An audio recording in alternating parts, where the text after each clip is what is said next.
नमस्कार दोस्तों, इस क्लास में आपका स्वागत है। आज हम तुलसीदास जी की रचना है रामचरितमानस, उसकी बात करेंगे। और बाकी की जो 11 रचनाएं हैं उनकी क्लास हम ले चुके हैं, वो पिछली क्लास में आप ज़रूर देखें। और तुलसीदास जी का सामान्य परिचय और विद्वानों के कथन उनकी क्लास में ले चुका हूँ। आज केवल और केवल रामचरितमानस है, उससे संबंधित हमारी बात होगी। तो चलिए शुरू करते हैं। रामचरितमानस काफ़ी महत्वपूर्ण है, इससे प्रश्न पूछे जाते हैं। इसका रचना काल देखिए 1574 ईस्वी है, उस समय इसकी रचना हुई। और विक्रम संवत 1631 चैत्र शुक्ल नवमी मंगलवार इस रचना का है, उस रामचरितमानस की रचना की गई। इसमें 2 वर्ष 8 माह और 26 दिन लगे। रामचरितमानस को लिखने का कितना समय लगा? 2 वर्ष 7 माह और 26 दिन। भाषा अवधि तो ध्यान रखना है, भाषा कौन सी है? अवधि। रचना शैली है दोहा चौपाई शैली। काव्य का स्वरूप है प्रबंधात्मक। तो पूछ सकते हैं कि इसकी शैली कौन सी है, काव्य का स्वरूप कौन सा है।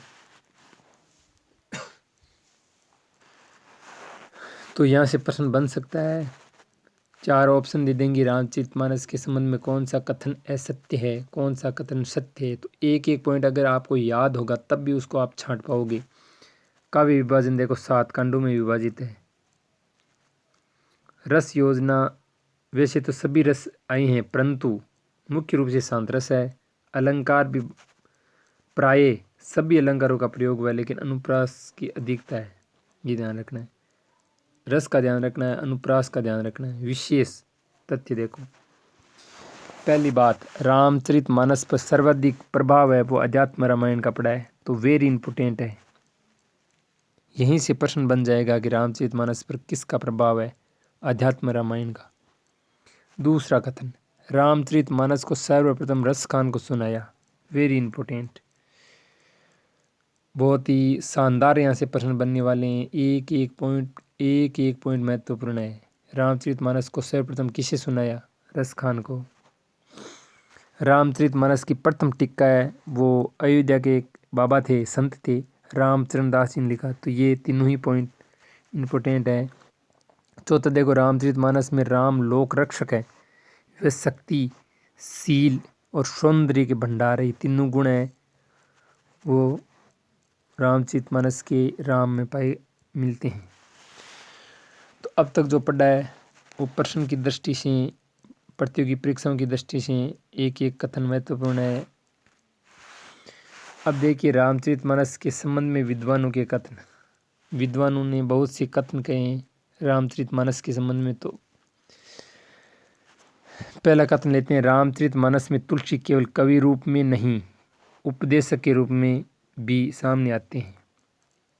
तो ये कथन रामचंद्र शुक्ल जी ने कहा। ये कथन दे देंगे और पूछ लेंगे ये कथन किस विद्वान ने कहा है, इस प्रकार प्रश्न बनेगा। दूसरा देखो, तुलसीदास का रामचरितमानस लोक से शास्त्र का, संस्कृत से भाषा का, सगुण से निर्गुण का, ज्ञान से भक्ति का, शैव से वैष्णव का, ब्राह्मण से क्षुद्र का, पंडित से मूर्ख का, ग्रस्त से वैराग्य का समन्वय है। कितनी प्यारी परिभाषा, कितनी अच्छी बात रामचरितमानस के संबंध में हजारी प्रसाद द्विवेदी ने ये कही है। तो ये भी पूछा जा सकता है। अगला देखो, रामचरितमानस में तुलसी की करुणा समाजोन्मुख है। कैसी है? समाज के उन्मुख। ये पूछ सकते हैं यहाँ कि ये कथन किसका, इतना शादी कर। आगे देखो, विनय पत्रिका में ये आत्मोन्मुख है। डॉक्टर रामविलास शर्मा ने ये बात कही है। अगले देखो, रामचरितमानस है उत्तर भारत की बाइबिल है। बहुत ही अच्छा ये प्रश्न बनने के लायक है।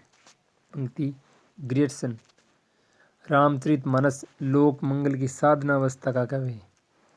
ये भी अच्छा प्रश्न बनेगा, रामचंद्र शुक्ल जी ने ये कहा है। तो इसमें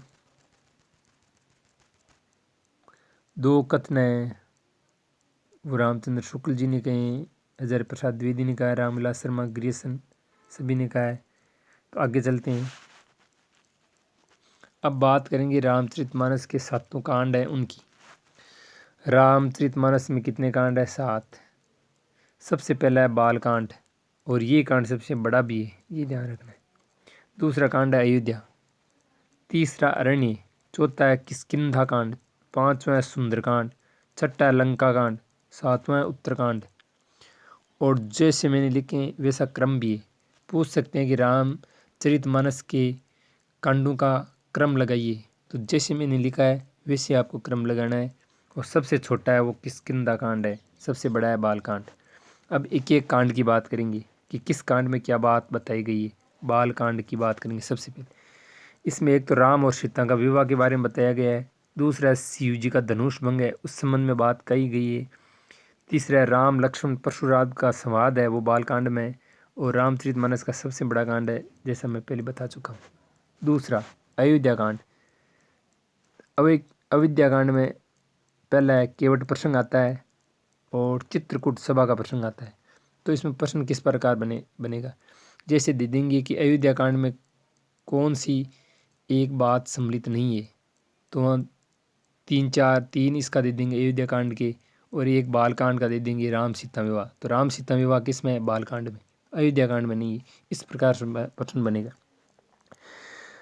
अब देखो अयोध्या कांड में चित्रकूट सभा है, वो वेरी इंपॉर्टेंट है। इसके संबंध में शुक्ल जी क्या कहते हैं कि चित्रकूट सभा प्रसंग को रामचंद्र शुक्ल जी ने परम आध्यात्मिक प्रसंग का है, परम आध्यात्मिक प्रसंग का है। तो ये बात वेरी इंपॉर्टेंट बन जाती है कि रामचंद्र शुक्ल ने परम आध्यात्मिक प्रसंग किसको कहा है, तो आपका उत्तर होना चाहिए चित्रकूट सभा प्रसंग।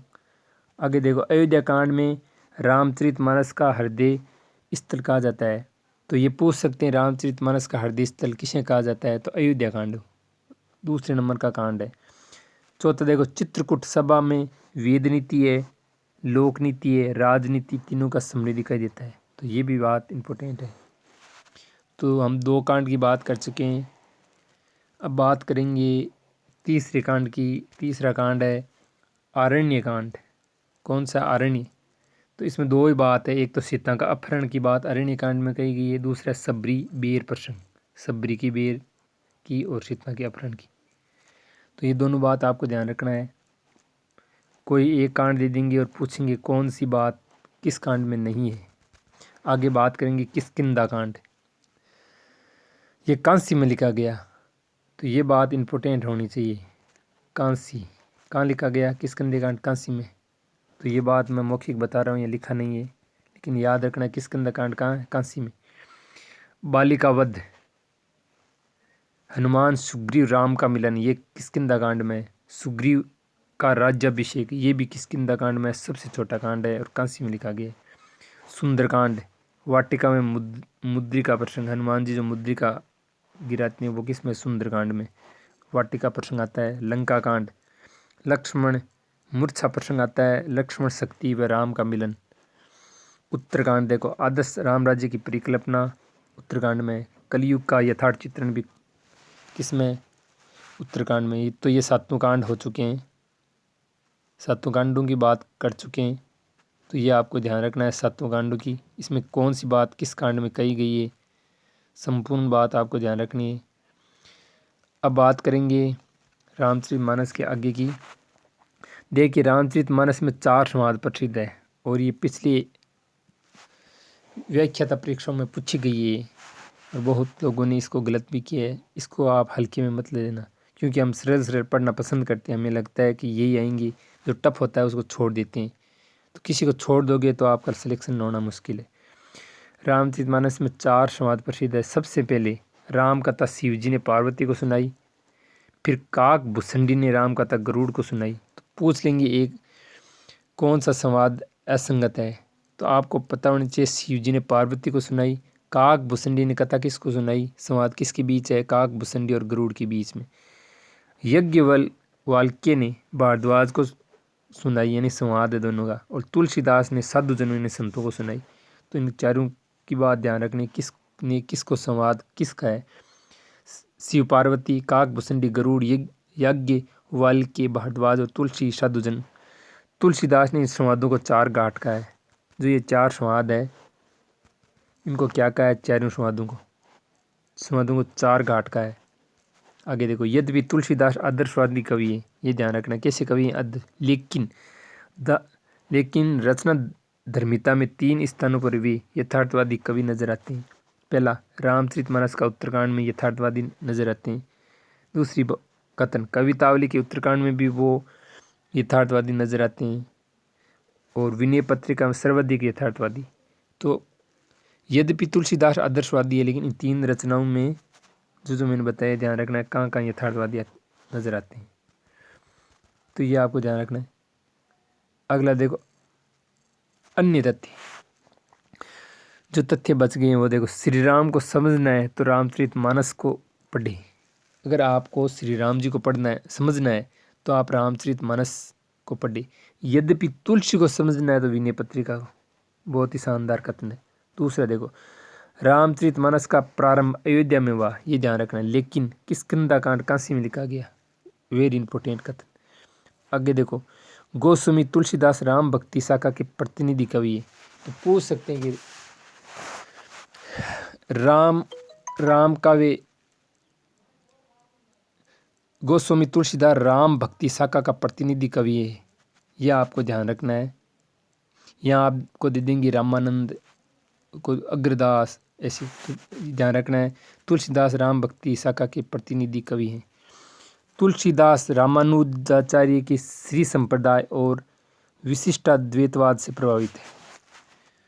तो एक एक कथन परीक्षा की दृष्टि से महत्वपूर्ण है। बहुत ही मेहनत से और प्रमाणिक बुकों से मैंने एक एक कथन को लिया है। ये क्लास बहुत ही ज़्यादा महत्वपूर्ण है और आप इसके नोट्स बना सकते हो, या आप 1-2 बार आप इसको रिवीजन करोगे, देखोगे तो आपको यह याद हो जाएंगे। इसमें दिया गया एक एक कथन परीक्षा की दृष्टि से एक एक बिंदु महत्वपूर्ण है। आप चाहे जितनी बड़ी कोचिंगों में क्लासें ले लेना, चाहे जितनी बड़ी आप बुक पढ़ लेना, मैंने बहुत ही बेहतरीन तरीका है जो आपको शायद ही कहीं मिलेगा। तो प्यारे मित्रों, चैनल को कर लीजिए सब्सक्राइब ताकि आपको नोटिफिकेशन मिल सके, और मेरी अगली क्लास का करिए आप इंतज़ार। और पहले की जितनी भी क्लासें हैं उनको आप ज़रूर देखिए। तो मैं इस क्लास को यहीं विराम देता हूँ। धन्यवाद।